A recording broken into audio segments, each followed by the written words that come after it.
Despite laws, inequality between men and women remains widespread and deep-rooted in many practices and traditions of all cultures. Women, mostly in developing countries, face tough choices every day.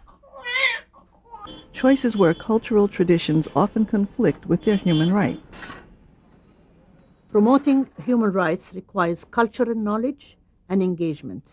In communities, there is more space being opened now for protecting the rights of women and girls. In Bolivia alone, 23% of women in the cities traditionally give birth at home, even though there's a hospital nearby. In rural areas, that number is almost triple. For Bolivian women, there's a 1 in 47 chance of dying in childbirth during their lifetime. This is the third time that Maria Julia Hilari is going to deliver at home. Even though the local hospital is within walking distance, Maria prefers to give birth at home in the presence of her family. Haciendo un análisis por qué sucede esto. This is mainly because of the deeply held beliefs and culture of the people. We health professionals are too worried about the clinical aspects of medicine, and we are not paying enough attention to the human needs of the people. Registered nurse Ana Maria is part of a government-sponsored program to use trained midwives. Many women die just because of the lack of medical attendance during deliveries. They choose to deliver their babies at home.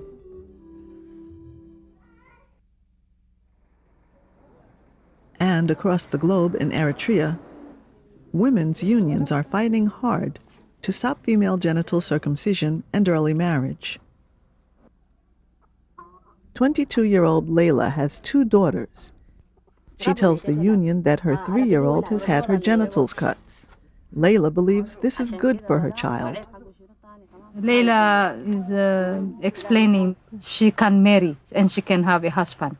This is a secret behind the circumcision. Soon, Leila's youngest daughter will celebrate her first birthday. According to tradition, she too must be circumcised. I'm not sure what I'll do. Circumcising girls is part of tradition. But recently people have been warning us about the dangers, and there's a government law against it. According to the Women's Union, more than 9 out of 10 women in Eritrea are circumcised. These facts are shared at union workshops like this one as part of a campaign to raise awareness about this practice. I don't think we will have a problem in changing men. It's the woman we will have to work very hard on them. For change to be lasting, it has to be homegrown and it has to be owned by the people themselves. Leila has convinced her relatives to attend the meetings and listen to what the union is saying. I believe she will not circumcise her second daughter. Some girls are forced to marry at a very early age. Union worker Balanesh asks her why she got married so young.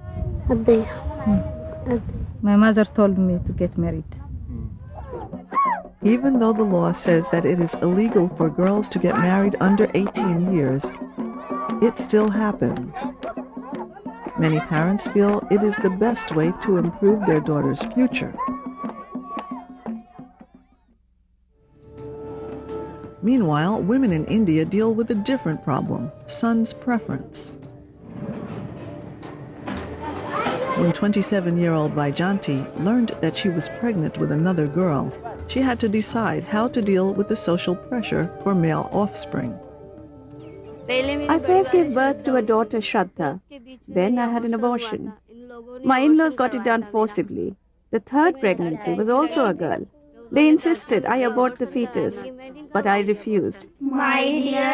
Some 1 million girls are being lost every year in India due to son preference. Women like Vaijanti are taking steps to fight for their right to make decisions about their own reproductive health without coercion or fear. This year's State of the World's Population Report is addressing these issues. It argues that if culture, both its negative and positive aspects, is seriously integrated into development planning and programming policies, communities will achieve sustainable progress and individuals' rights will be protected.